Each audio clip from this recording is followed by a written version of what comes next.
Students, welcome to my channel once again.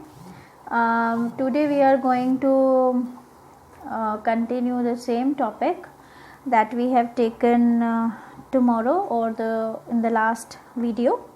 तो हमने जो टॉपिक हम वही टॉपिक कंटिन्यू करने वाले हैं जो हमने लास्ट वीडियो में लिया था. That was accounting equation. अभी तक हम अकाउंटिंग इक्वेशन के कुछ सम कर चुके हैं और चीज़ों को भी समझ चुके हैं. मैंने कुछ आपको नोट्स बनवाए थे. आई होप आपने वो नोट किए होंगे अलग पेज पे. मैंने आपको कल कहा था कि मैं आपको कुछ इम्पॉर्टेंट समझाने वाली हूँ. तो दैट इज़ जो मैं आपको समझाने वाली हूँ वो क्या है, prepaid expenses and outstanding expenses. ठीक है, तो सबसे पहले मैं आपको समझा देती हूँ कि प्रीपेड एक्सपेंसेस और आउटस्टैंडिंग एक्सपेंसेस होते क्या हैं. देखिए 5th नोट. ठीक है, तो हम आज पढ़ेंगे प्रीपेड एक्सपेंसेस और उससे रिलेटेड कुछ क्वेश्चंस भी करेंगे. Prepaid expenses, right. Prepaid expenses होते क्या हैं समझते हैं इसको. एक न्यू पेज निकालती हूँ मैं. We are going to understand it. Yes class, expenses are of 2 types. अगर मैं इसको 2 टाइप्स में कहूँ, एक्सपेंसेस एक्चुअली क्या होता है. एक्सपेंसेस क्या होते हैं, वो सारे खर्चे जो कि हम अपने बिजनेस के इनकम को अर्न करने के लिए जो भी खर्चे करते हैं वो सारे एक्सपेंसेस होते हैं. ये चीज़ मैं आपको अच्छे से समझा चुकी हूँ एक्सपेंसेस क्या होते हैं. तो अब एक्सपेंसेस में हम 2 टाइप भी करेंगे इसके, जो बहुत इम्पॉर्टेंट हैं, जो आपको हमेशा आके भी काम आने वाले हैं. तो ये चीज़ें आपको लर्न रखनी है. ठीक है ना. फर्स्ट मैं आपको करवाऊंगी प्रीपेड एक्सपेंसेस एंड सेकंड जो होगा that is outstanding expenses. Outstanding expenses, right. देखो प्रीपेड एक्सपेंसेस क्या होते हैं. एक्सपेंसेस क्या है, अगर मैं हिंदी में बोलूँ या एक आम लैंग्वेज में बोलूँ, दैट इज़ माई वो क्या है, मेरा खर्चा है. जो भी मैं खर्च कर रही हूँ वो मेरे क्या हैं, एक्सपेंसेस हैं. ठीक है ना. तो एक्सपेंसेस 2 तरह की, प्रीपेड एक्सपेंसेस, और मैंने इसको आपको एग्जांपल दिए थे. जैसे मैं रेंट पे करती हूँ, इंटरेस्ट पे करती हूँ, कमीशन पे करती हूँ, वेजेस पे करती हूँ. ये हमने सब कुछ कल किया था. तो ये सारे मेरे एक्सपेंसेस होते हैं. तो कई बार क्या होता है कि कुछ बिजनेसमैन क्या करते हैं कि देखो नाम से पता चल रहा है प्रीपेड मीन्स पहले से ही पेमेंट कर दिया है. सपोज अगर मान लो, सब एक सिंपल सा एग्जांपल लेते हैं. अगर क्योंकि आपको पता है, क्योंकि मैं अकाउंटिंग ईयर में अकाउंट्स बनाते हैं, पूरे ईयर का ड्यूरेशन होता है. तो सपोज जो ईयर का जो ड्यूरेशन था उसमें मेरे को रेंट देना था. आई हैव टू पे द रेंट, राइट. बिजनेस ने रेंट पे करना था. और रेंट पे अगर मैं देखूँ तो मेरा 2000 पर मंथ रेंट है, पर मंथ है. तो मतलब 1 ईयर का मेरा कितना हुआ rent, that is 2000 into 12, that is 24,000 per month, per year, per annum बोल सकती हूँ मैं. तो मुझे कितना पेमेंट करना है इस साल, 24,000 रुपीज़ मुझे पेमेंट करने हैं.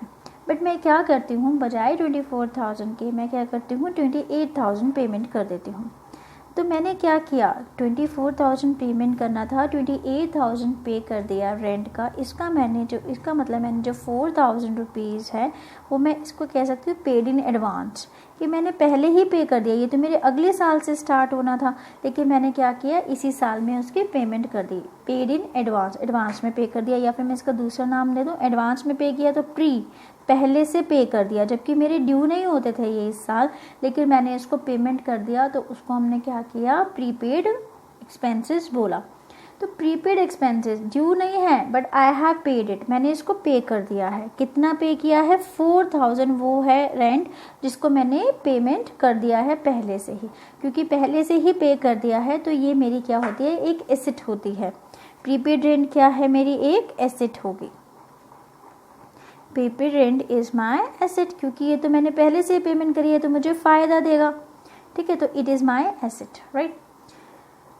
नेक्स्ट मैं आपको जो समझाने वाली हूँ दैट इज़ आउटस्टैंडिंग एक्सपेंसेस. अब इसी का ही जो उल्टा होता है वो आउटस्टैंडिंग एक्सपेंसेस होता है. आउटस्टैंडिंग एक्सपेंसेस क्या होते हैं, आउटस्टैंडिंग इसी का ही एग्जांपल लेते हैं जो हमने पहले लिया. मुझे रेंट पे करना था 24,000. ठीक है, ये मेरी क्या है, लायबिलिटी है, या जो मेरे एक्सपेंसेस हैं वो 24,000 रुपीज़ हैं. लेकिन क्या हुआ कि मैंने पेमेंट पूरी 24,000 रुपीज़ नहीं की जो मुझे पूरे साल के पेमेंट करने थे. मैंने क्या किया, अभी सिर्फ 20,000 ही पेमेंट किया है.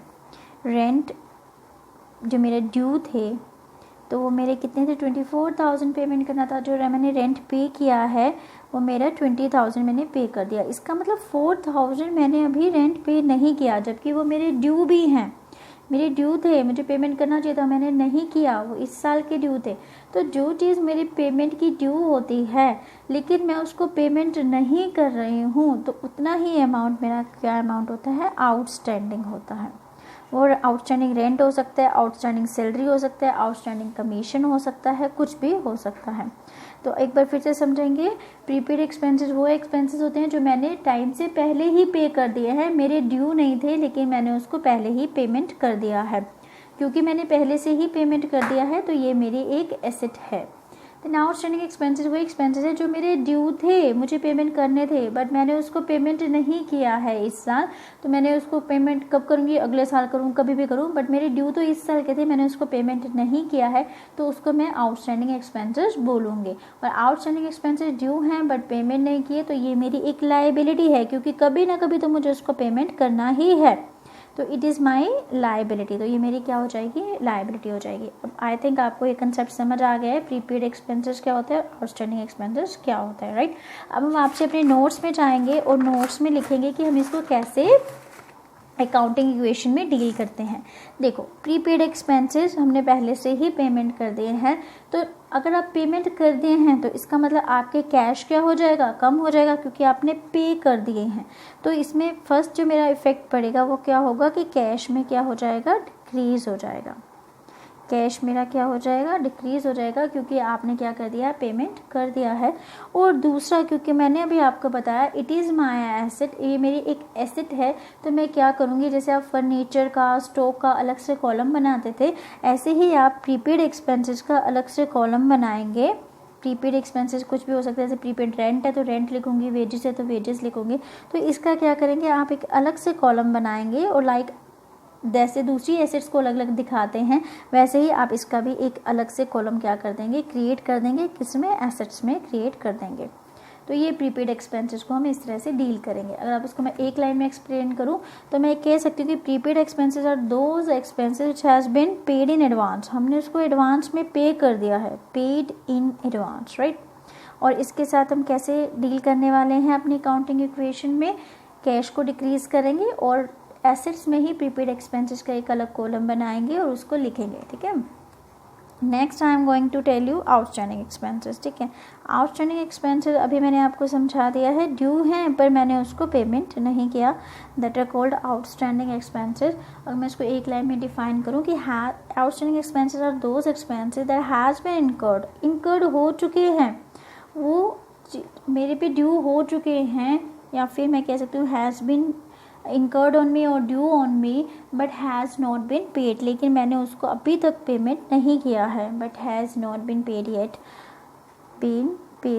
अभी तक उसको मैंने क्लियर नहीं किया, पेमेंट नहीं किया, जबकि वो मेरे पे ड्यू हो गए हैं, मुझे पेमेंट कर देना चाहिए। तो मेरे आउटस्टैंडिंग एक्सपेंसेस, मैंने आपको बताया था आउटस्टैंडिंग एक्सपेंसेस क्या होते हैं, मेरी एक लायबिलिटी होते हैं। अब देखो, मैंने इसको पेमेंट करना था पर नहीं किया, इसका मतलब कैश तो मेरे पास से गया नहीं है। तो हम इसको कैसे डील करते हैं, नंबर 1, हम आउटस्टैंडिंग एक्सपेंसेस का, क्योंकि ये एक लायबिलिटी है तो मैं क्या करूँगी, आउटस्टैंडिंग एक्सपेंसेस, चाहे वो आउटस्टैंडिंग रेंट होगा तो आउटस्टैंडिंग रेंट लिखूँगी, वेजेस लिखूँगी, जो भी समथिंग है। तो आउटस्टैंडिंग एक्सपेंसेस का एक अलग से कॉलम बनेगा, किस में बनेगा, लायबिलिटी में बनेगा। जैसे हम लायबिलिटी में क्रेडिटर्स का कॉलम बनाते थे, बिल्स पेबल का बनाते हैं, तो ऐसे ही मैं आउटस्टैंडिंग एक्सपेंसेस का एक अलग से कॉलम बनाऊँगी लायबिलिटी साइड पे। सेकंड क्या होगा, सेकंड ट्रीटमेंट क्या होगा, आउटस्टैंडिंग एक्सपेंसेस क्या है, मेरी एक लायबिलिटी है, तो ये मेरी क्या होंगे, कैपिटल में क्या हो जाएंगे, ऐड हो जाएंगे। इट इज़ कैपिटल में क्या हो जाएंगे, ऐड कर देंगे हम इसको, राइट। तो अब ये चीज़ समझ में आ गया, आउटस्टैंडिंग एक्सपेंसेस को हमने सॉरी कैपिटल में लेस होंगे क्योंकि हमारे लायबिलिटी है ना, इसलिए ये क्या हो जाएंगे, कैपिटल में से लेस कर देंगे हम इसको, ठीक है। अब हम फटाफट इसका ट्रीटमेंट पढ़ते हैं, फिर क्वेश्चन स्टार्ट करते हैं। मेरे जितने भी प्रीपेड एक्सपेंसेस हैं उसमें कैश डिक्रीज होगा और प्रीपेड एक्सपेंसेस का एक कॉलम बनेगा एसेट साइड पे। आउटस्टैंडिंग एक्सपेंसेस होंगे तो आउटस्टैंडिंग एक्सपेंसेस का कॉलम बनेगा लायबिलिटी साइड पे। और यहाँ पर कोई कैश नहीं है तो फिर हम क्या करें, कैश की जगह हम कैपिटल को लेस करेंगे। वहाँ पे कैश को डिक्रीज करते थे क्योंकि हम पेमेंट कर देते थे, बट यहाँ तो पेमेंट नहीं हुई तो यहाँ पे मैंने कैपिटल को लेस करूँगी, क्योंकि इससे हमारी क्या होगी, कैपिटल डिक्रीज हो जाएगी, ठीक है। हमने ट्रीटमेंट पढ़ लिया, अब इसका एक क्वेश्चन करके देखते हैं, right. I am going to take the question that is, छोटा सा कोई क्वेश्चन लेते हैं जब, yes, question number 3। I am taking question number 3 ठीक है। Show the effect of the following transaction in the accounting equation. तो ये जितनी भी चीज़ें हैं ये मैं क्या कर रही हूँ आपके ट्रांजैक्शन में लिखते जा रही हूँ, तो वहीं से देख लेंगे, राइट। यस, चलो स्टार्ट करते हैं। Question number is third. Question number third, serial number, transaction.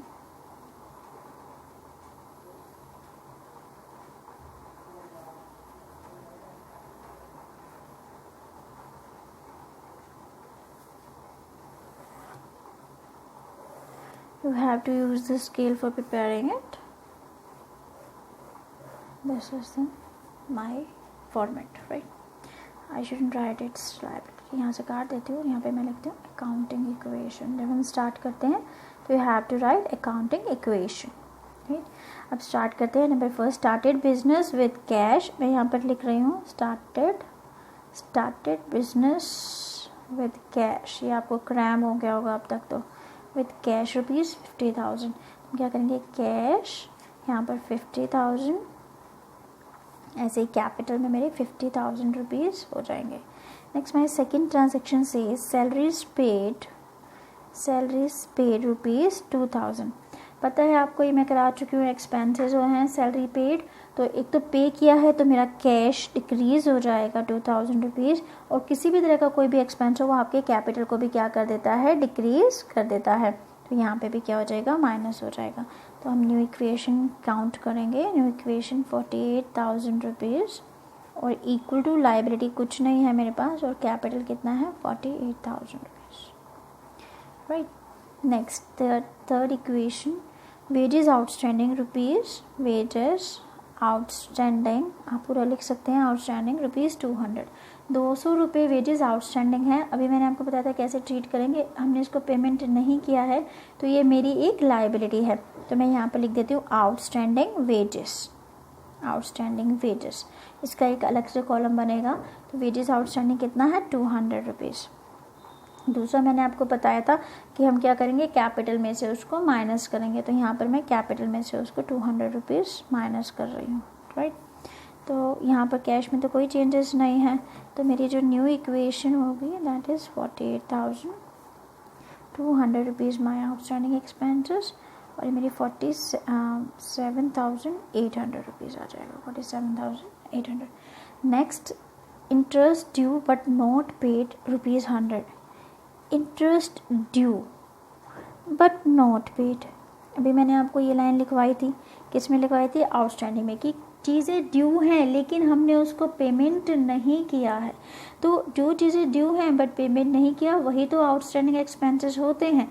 तो सेम इसका भी ट्रीटमेंट होगा। ये क्या है, आउटस्टैंडिंग इंटरेस्ट है रुपीज़ 100। तो आउटस्टैंडिंग इंटरेस्ट कैश में तो कुछ होगा नहीं, तो हम क्या करेंगे, आउटस्टैंडिंग इंटरेस्ट के आप चाहें तो एक अलग से भी कॉलम बना सकते हैं। तो मैं यहाँ पे लिख देती हूँ प्लस आउटस्टैंडिंग इंटरेस्ट। तो यहाँ पर मेरा प्लस हो जाएगा, कितने रुपीज़ है, दैट इज़ 100 रुपीज़। तो यहाँ पर मैं 100 रुपीज़ प्लस कर दूँगी। इसमें कोई चेंजेस नहीं है और इसमें भी कोई चेंजेस होंगे, दैट इज़ माइनस 100 रुपीज़। हमें पता है कैपिटल में से भी माइनस करते हैं, तो इसमें माइनस हो जाएगा 1800। अब न्यू इक्वेशन क्या है मेरे, it is 48,200 plus 100 plus 47,700, right? Next है fifth equation. Fifth equation says rent paid in advance rupees 150. Rent paid in advance. देखो हमने पहले से ही पे कर दिया। रेंट पे क्या होता है, हमारा एक्सपेंसेस हैं, पहले से ही पे कर रहे हैं, तो प्रीपेड रेंट हो गया जो हम पहले से ही पे कर रहे हैं, ठीक है। प्रीपेड रेंट के हमने क्या कहा था, क्योंकि आपने पे कर दिए हैं तो पहला इसका इफेक्ट क्या पड़ता है, ये हमारे कैश में से माइनस हो जाएगा। तो 150 रुपीज़ मैं कैश में से माइनस कर दूँगी। दूसरा मैंने आपको कहा था जो प्रीपेड एक्सपेंसेस है वो हमारी एसेट होती है, इसका मैं अलग से कॉलम बनाऊंगी। जैसे आउटस्टैंडिंग का अलग से कॉलम बना है, ऐसे ही मैं प्रीपेड रेंट का अलग से कॉलम बनाऊंगी। प्रीपेड रेंट वो कितने का है, 150 रुपीज़ का है, यहाँ पर कोई इफेक्ट नहीं पड़ेगा, ठीक है। तो my new equation will be 47,05918 47,850 plus 150, 200 के आउटस्टैंडिंग वेजेस हैं, सॉरी 100 के ये और 47,700 के मेरे कैपिटल हैं। And here my question ends, ठीक है ना।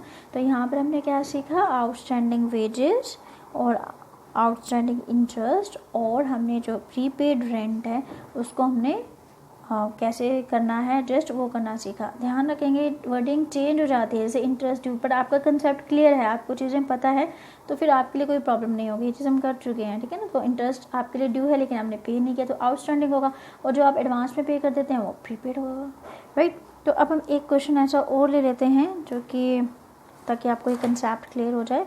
तो I will take the question number, इस क्वेश्चन नंबर 4। ये थोड़ा सा ट्रिकी क्वेश्चन है, लास्ट का जो इसका है आई थिंक वो थोड़ा ट्रिकी रहेगा, तो वो करके देखते हैं, right. Question number 4, I am taking question number 4, right, that is my serial number.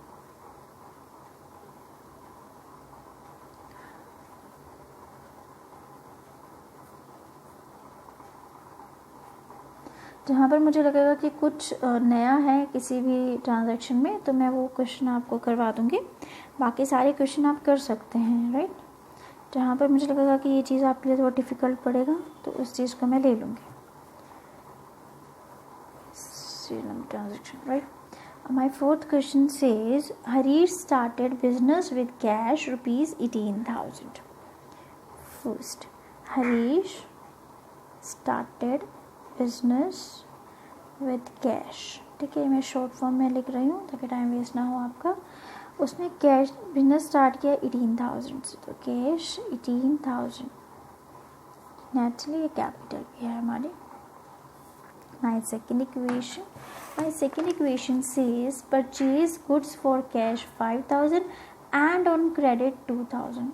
तो परचेज 5,000 की चीज़ें तो कैश में परचेज की और 2,000 की चीज़ें उधार पर क्रेडिट पे परचेज की। तो यहाँ पर मैं लिख देती हूँ सिर्फ परचेज गुड्स, ठीक है, परचेज गुड्स। अब देखो एक सिंपल सी बात है, उसने कहा कि गुड्स 5,000 की हमने कैश में परचेज की, ठीक है, और 2,000 की हमने किस में परचेज़ किया, क्रेडिट पे परचेज़ की। तो आपके पास टोटल स्टॉक कितने का आया, 5,000 मैं यहाँ लिख देती हूँ ताकि आप इसलिए इसको समझ सकें, 5,000 कैश और 2,000 क्रेडिट, ठीक है। तो मेरे पास स्टॉक कितने का आया, तो टोटल स्टॉक चाहे वो कैश में खरीदा हो चाहे क्रेडिट में, स्टॉक तो मेरे पास 7,000 का आ गया, तो मैं यहाँ पर लिखूँगी plus stock that is of 7,000, right.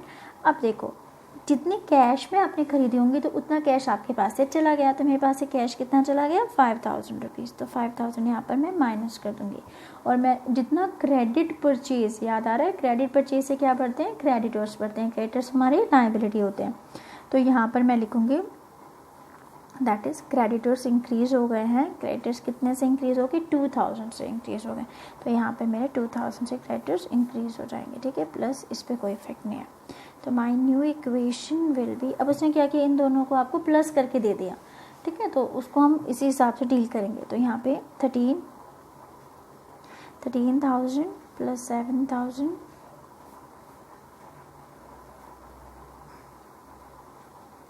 Right. My next equation says, अब ये आप कर चुके हैं बहुत बार, sold goods for cash rupees 4,000 costing 4,000 costing 2,400, ठीक है। जो हमने गुड्स बेची है वो 4,000 की है जिसकी कॉस्ट 2,400 की है। थर्ड, सेल ऑफ गुड्स, हमने 2,400 की चीज़ थी, 2,400 की गुड्स थी, वो हमने 4,000 में बेची है, वो भी कैश में, क्योंकि 4,000 में बेची है तो मेरे पास कैश कितना आ जाएगा, 4,000 का आ जाएगा, और 2,400 की गुड्स थी जिसकी कॉस्ट 2,400 थी, तो यहाँ पे 2,400 माइनस हो जाएंगे क्योंकि ये मेरे पास से क्या चली गई, गुड्स चली गई। अब सिंपल सी बात है, ये चीज़ तो आपको याद ही हो गई होगी कि 2,400 की गुड्स आपने 4,000 में बेची है, तो 600 प्लस 1, तो 1,600 आपको क्या हो गया, प्रॉफिट हो गया। और कोई भी प्रॉफिट या लॉस होगा वो हम कैपिटल में करते हैं।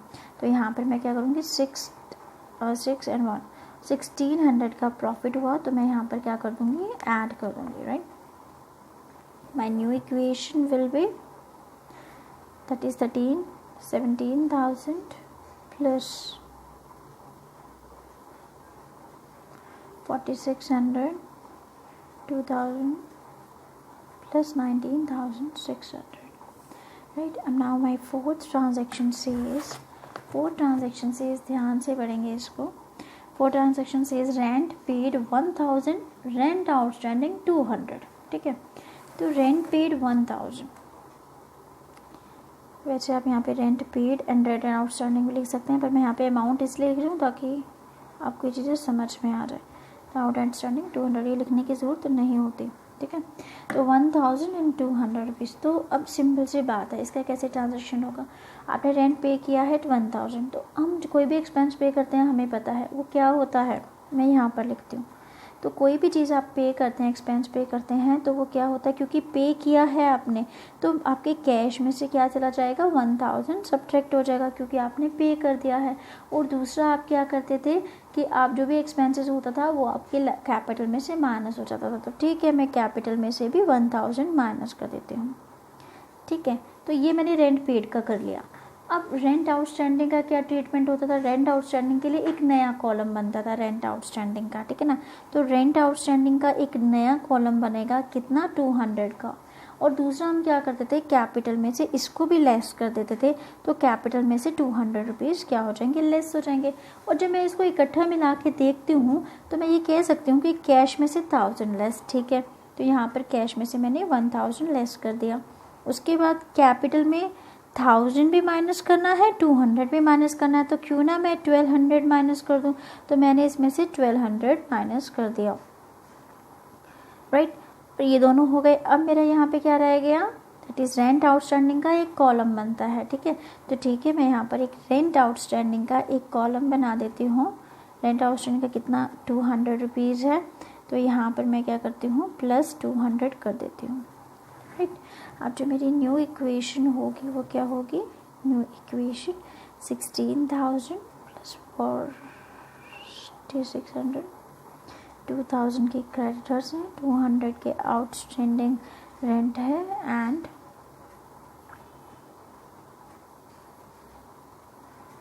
18,400 के क्या है मेरे पास, कैपिटल है, ठीक है। तो ऐसे करके ये क्वेश्चन यहीं पर एंड हो जाता है। यहाँ पर हमने क्या सीखा, यहाँ पर हमने सीखा, फर्स्ट हमने ये सीखा कि अगर आपके पास दोनों चीज़ें इकट्ठी हो जाती हैं, आप चाहें तो इसको अलग अलग भी कह सकते हैं।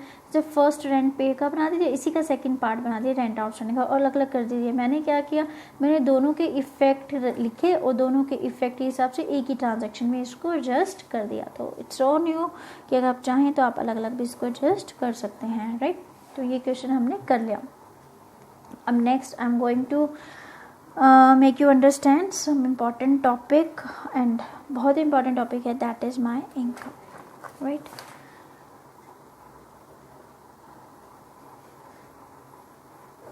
ध्यान से समझेंगे क्योंकि इसमें हमेशा पूरे साल बच्चों को कोई ना कोई प्रॉब्लम रहती ही है, तो इस चीज़ को आप ध्यान से समझिए, ठीक है ना। इनकम क्या होती है, वो सारी चीज़ें, वो सारी रेवेन्यू जो हम अर्न करते हैं वो क्या होती है, इनकम होती है।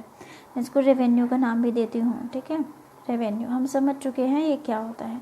अब ये भी 2 टाइप्स के होते हैं, तो अगर मैं इसको नाम दूँ तो that is accrued income,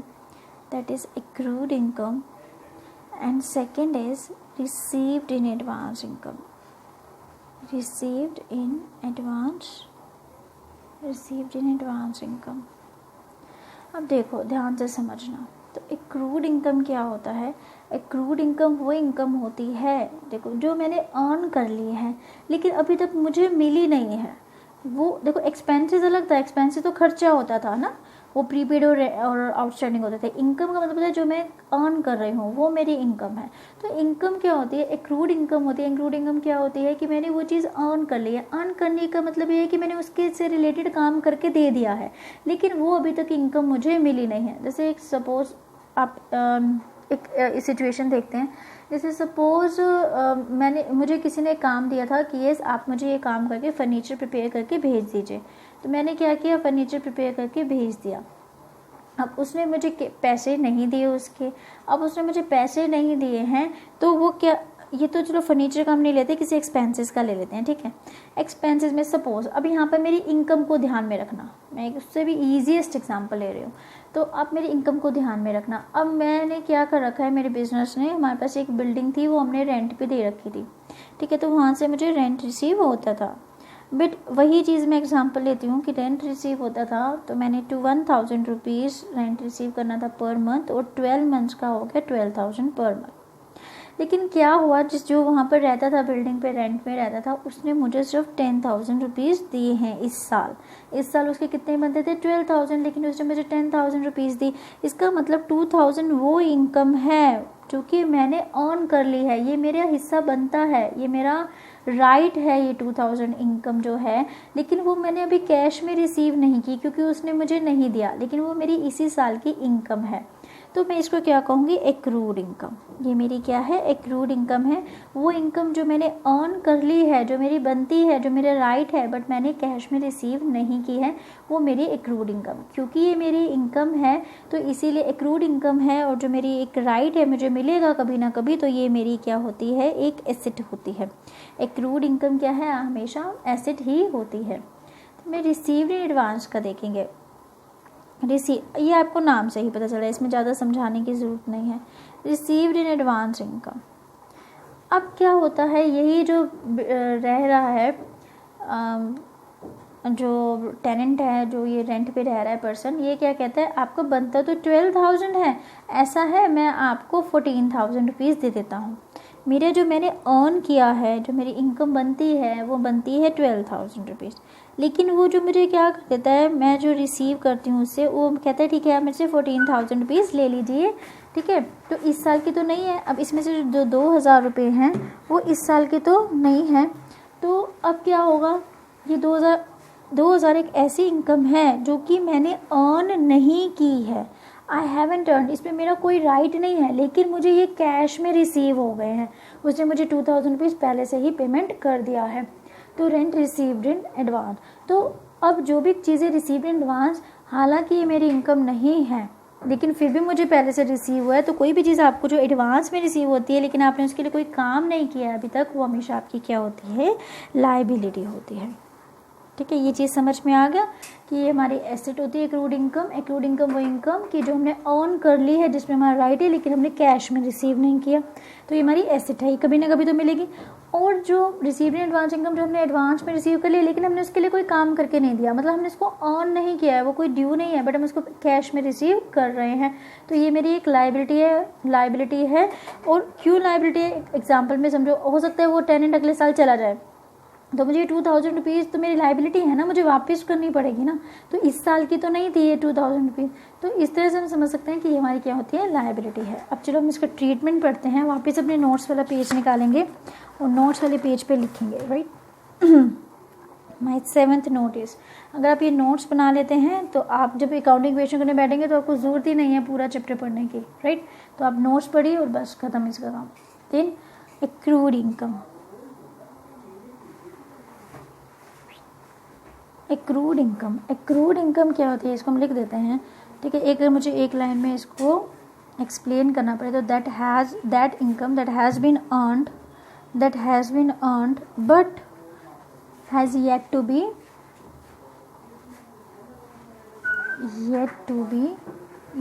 be received। वो इनकम जो मैंने अर्न कर लिया लेकिन अभी तक रिसीव ही नहीं हुई है, मतलब मेरे को कैश नहीं मिला उसका, तो ये मेरी क्या होती है, एक एसेट होती है। अब मैं इसका ट्रीटमेंट कैसे करने वाली हूँ, ये क्या करेगा, इंक्रीज इन एसेट, मेरी एसेट में इंक्रीज करेगा। तो इसके लिए मैं एसेट में एक कॉलम बनाऊंगी एक्रूड इनकम का। अब वो एक्रूड रेंट भी हो सकता है, एक्रूड इंटरेस्ट भी हो सकता है, कुछ भी, एक्रूड कमीशन भी हो सकता है, तो कुछ भी हो सकता है। तो इसका एक अलग से कॉलम बनेगा, एसेट में बनेगा, ठीक है। सेकंड इसका क्या होगा, एक्रूड इनकम क्या होगी, ये हमारे कैपिटल को भी क्या कर देगी, इंक्रीज कर देगी, क्योंकि ये मेरे लिए एक तरह का क्या है, फ़ायदा ही है, ये मेरे को इनकम है एक तरह की, तो ये मेरी कैपिटल को क्या करेगी, इंक्रीज करेगी। क्लियर। ऐसे ही मैं अगर 8 लूँ, 8 क्या है, that is income received in advance. Income received in advance, concept clear होने चाहिए, वो नाम कैसे भी बदल के दे दे, तो आपको ये चीज़ अगर पता है कि ये क्या है तो इजीली आप कर पाएंगे। अब देखो, आपने रिसीव कर लिया एडवांस में, ठीक है, तो एडवांस में अगर रिसीव कर लिया इसका मतलब कैश क्या हुआ होगा, इंक्रीज़ होगा, तो कैश में हम क्या कर देंगे, प्लस कर देंगे। और दूसरा, क्योंकि आपने तो एडवांस ले लिया किसी से, आपने अपनी लाइबिलिटी इंक्रीज़ कर ली, तो मैं लाइबिलिटी में एक कॉलम बनाऊंगी और उसमें लिखूंगी received in advance wages, commission, interest जो भी होगा वो चीज़ मैं उसको लिख दूँगी। ठीक है, इसकी ट्रीटमेंट को पढ़ो। एक्रूड इनकम को क्या करेंगे, एसेट में कॉलम बनाएंगे, जबकि इनकम रिसीव्ड इन एडवांस एक लाइबिलिटी है तो लाइबिलिटी में कॉलम बनेगा। यहाँ पर हम क्या करेंगे, कैपिटल में इंक्रीज़ करेंगे, और यहाँ पे क्योंकि कैश मिलेगा तो हम कैश में इंक्रीज़ करेंगे, राइट। अब इसका ट्रीटमेंट हम पढ़ चुके हैं। अब इससे रिलेटेड मैं कोई क्वेश्चन फाइंड आउट करती हूँ और उस क्वेश्चन को हम करते हैं।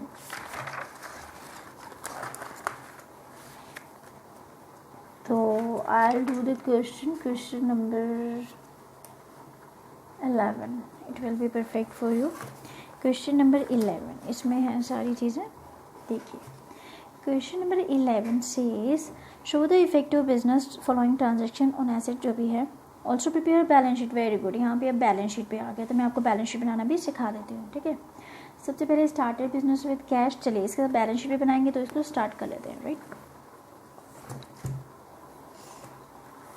This is your books question number 11th, question number 11, right. serial number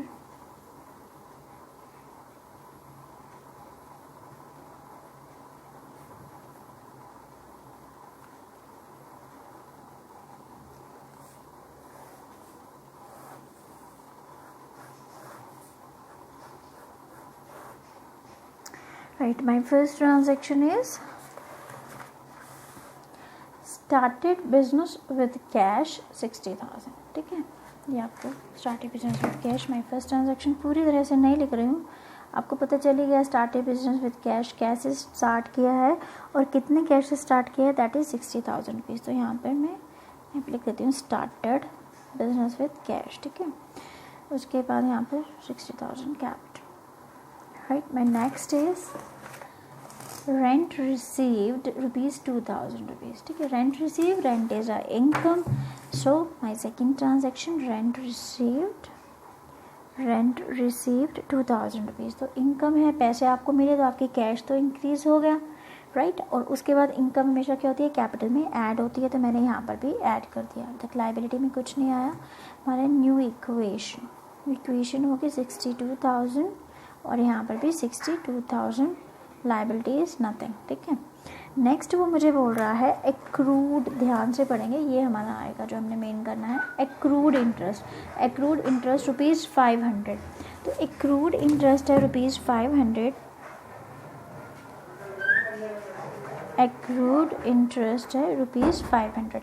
देखो मैंने कहा एक्रूड इंटरेस्ट वो इंटरेस्ट होता है जो कि हमने अर्न कर लिया है लेकिन हमें रिसीव नहीं हुआ है। तो हम इसकी दो चीज़ें करते थे, एक तो एक्रूड इंटरेस्ट हमारी क्या होती थी, एसेट होती थी, और हम इसका एक अलग से कॉलम बनाते थे। तो एक्रूड इंटरेस्ट मेरी क्या है, एसेट है जो कि मुझे पैसा मिलने वाला है, ये मैंने अर्न कर लिया है लेकिन मुझे अभी पैसा मिला नहीं, पैसा नहीं मिला तो मैं कैश में कुछ नहीं करने वाली हूँ। तो एक्रूड इंटरेस्ट मेरा कितना है, इसने दिया है दैट इज़ 500, तो मैं यहाँ पर 500 का एक कॉलम बनाऊँगी एक्रूड इंटरेस्ट। और दूसरा मैंने आपको क्या कहा था कि एक्रूड इंटरेस्ट क्या होता है, कैपिटल में से यहाँ पर क्या हो जाएगा, कैपिटल में ऐड हो जाएगा। ठीक है, तो यहाँ पर मेरी यहाँ पर कोई इफेक्ट नहीं पड़ा है, यहाँ पर भी कोई इफेक्ट नहीं पड़ा है। तो my new equation will be 62,000 plus 500 is equal two plus 62,500, right. My next equation says number 4 says commission received in advance rupees 1,000। ठीक है, तो commission received in advance rupees 1,000, commission यहाँ पे मैं शॉर्ट में लिख रही हूँ, रिसीव्ड इन एडवांस रुपीज़ 1,000। आपको पहले से ही रिसीव हो गई है, पहले से रिसीव हो गई कोई भी चीज़ तो वो हमारे लिए, एडवांस में कोई भी चीज़ रिसीव होती है वो हमारी क्या होती है, एक लाइबिलिटी है। तो मैं लाइबिलिटी बना देती हूँ रिसीव्ड इन एडवांस कमीशन, क्योंकि ये मेरी एक लाइबिलिटी है। तो अब हमें रिसीव भी हो गए, देखो एडवांस में मिल गया, इसका मतलब कैश तो आपको मिला होगा ना। तो एडवांस में अगर आपको कैश मिल गया है दैट इज़ रुपीज़ 1,000, तो यहाँ पर मुझे कैश मिल गया क्योंकि एडवांस में रिसीव हुआ, लेकिन यहाँ पर मेरी एक लाइबिलिटी भी बढ़ गई है दैट इज़ ऑफ 1,000 रुपीज़। तो यहाँ पर कोई चेंजेस नहीं है, यहाँ पर कोई चेंजेस नहीं है। तो अब क्या करेंगे, 63,000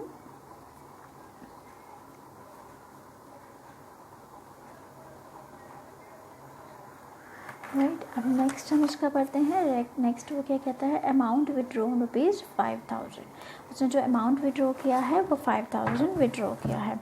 सबको पता है, हम ये चीज़ तो बहुत बार कर चुके हैं। अमाउंट विड्रॉ किया है for private use, that is of 5000 rupees. तो ड्रॉइंग्स हो गया एक तरह से। तो amount withdrawn that is of 5000 rupees, क्योंकि पैसे चले गए तो कैश चला गया तो 5000, और ड्रॉइंग्स हमेशा क्या होती है, कैपिटल में से लेस होती है। तो यहाँ पे 5000 क्या हो जाएंगे, लेस हो जाएंगे, माइनस। मुझे याद रहेगा कि मुझे इसको माइनस करना है। तो मेरी क्या होगी इसमें, 63 माइनस 5 दैट इज़ 58,000,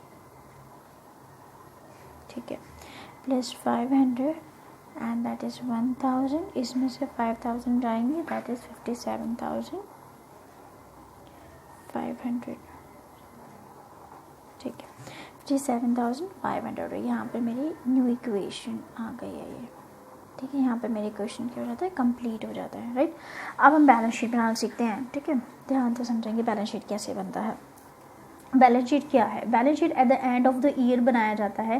देखो बैलेंस शीट जिसमें बताया जाता है कि हमारे पास कितना बैलेंस बचा है, कितनी एसेट्स का बैलेंस कौन कितना है और लायबिलिटी का बैलेंस कितना है, तो इसलिए इसका नाम क्या है, बैलेंस शीट। और बैलेंस शीट कैसे बनाते हैं, अकाउंट बैलेंस शीट बनाने को मैं आज सिखाती हूँ आपको कैसे बनाते हैं, ठीक है। पहले बैलेंस शीट का परफॉर्मा करते हैं। Balance sheet at the end balance sheet at the year ended. और हम क्या करेंगे, अगर उसने मुझे डेट दे रखी होती तो मैं क्या करती, डेट लिख देती, जैसे 31 मार्च, आगे जो भी सो एंड सो। फिर उसने मुझे कुछ नहीं दे रखा तो मैं यहाँ पर डैश कर दूँगी, at the year ended dash, क्योंकि मेरे पास है ही नहीं। इसका परफॉर्मा देखते हैं कैसे होता है, ठीक है। You have to put a line here and here, 3 lines you have to make. First हम यहाँ पे लिखेंगे लायबिलिटीज़। अब क्योंकि क्या होता है, क्योंकि मैं आपको अभी आप सीख रहे हैं बैलेंस शीट बनाना, तो हम लायबिलिटी प्लस कैपिटल लिख देते हैं ताकि आपको ये चीज़ें याद रहें कि लायबिलिटी प्लस कैपिटल है यहाँ पर, ठीक है। वैसे तो हम लायबिलिटीज़ लिख लें तो भी सही है, ठीक है ना। और यहाँ पर मैं क्या लिखूँगी, मैं एसेट्स, ठीक है। अब आपको पता चल ही गया होगा कि ये कैसे बनेगा। यहाँ पर लिखेंगे हम अमाउंट, और यहाँ पर अमाउंट कुछ नहीं करना, इट्स वेरी ईजी। ये आपके पास है एसेट्स की सारी चीज़ें। आपके पास एसेट्स में क्या है, कैश है और एक्रूड इनकम है, और जो एक्रूड इंटरेस्ट है। और आपको पता है कैश कितना है और एक्रूड इंटरेस्ट कितना है, तो यही चीज़ मैं यहाँ पर कॉपी कर दूँगी। तो मैं अपने एसेट्स में लिखूँगी, एक तो मेरे पास कैश है और मेरे पास एक्रूड इंटरेस्ट है। और जो कैश कितना है 58,000, और जो मेरे पास एक्रूड इंटरेस्ट है वो 500 रुपीज़, राइट। और ऐसे ही मैं लायबिलिटी प्लस कैपिटल में जाऊँ, हमने लायबिलिटी प्लस वाला कैपिटल था ना। अब इसमें मेरे पास क्या क्या है, एक तो रिसीव्ड इन एडवांस कमीशन है, ठीक है, और मेरे पास कुछ कैपिटल है, ठीक है। रिसीव्ड इन एडवांस कमीशन 1000 है और कैपिटल 57,500, ठीक है। तो फिर मैं वही लिख देती हूँ, रिसीव्ड इन एडवांस कमीशन कितना है 1000 रुपीज़, और उसके बाद मेरे पास कैपिटल है, कैपिटल कितनी है 57,500। कुछ नहीं किया, जो भी चीज़ जहाँ की थी मैंने उसको वैसे का वैसा लिख दिया। हमेशा ध्यान रखो कि जो दोनों का बैलेंस है इक्वली आना चाहिए। वो तो नेचुरली आएगा जब यहाँ पर मैं आपको कहती हूँ कि इक्वल टू लगा है कि यहाँ का इक्वल है, तो यहाँ का भी इक्वली आना चाहिए, ठीक है। तो अब मैं यहाँ पे क्या कर दूँगी, टोटल कर दूँगी, दैट इज़ 58,500। और जब मैं यहाँ का टोटल करती हूँ तो दैट इज़ ऑल्सो 58,500। और हमेशा जब भी अकाउंट क्लोज करते हैं हमेशा 2 लाइन्स यहाँ पर डालते हैं, ये चीज़ ध्यान रखना, ये 2 लाइन्स यहाँ पर लगाते हैं तभी अकाउंट क्लोज होता है। और उसके बाद हम इसको क्लोज कर देंगे। तो ये मेरी बैलेंस शीट ऐसे प्रिपेयर होती है।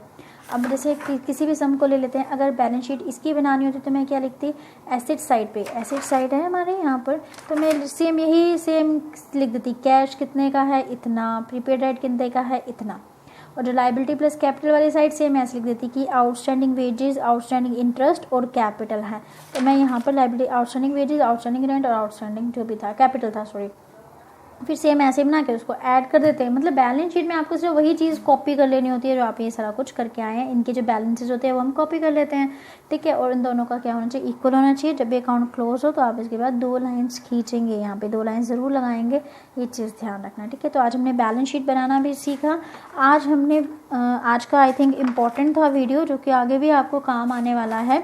तो हमने ये सारे नोट्स बना लिए हैं, तो अगर जिसने नोट्स नहीं बनाए हैं तो वो क्या कर सकते हैं, वीडियो पॉज करके ये सारे के सारे नोट्स को अपने उसमें लिख सकते हैं, ठीक है। तो कल मैं 1 या 2 सम आपको करवाऊँगी जो मुझे लगेगा थोड़े से टफ हैं, जो आप नहीं कर पा रहे हैं। अदरवाइज़ ये चैप्टर क्या हो जाएगा, नेक्स्ट वीडियो तक क्या हो जाएगा, फिनिश हो जाएगा, ठीक है। Thanks for watching and keep learning.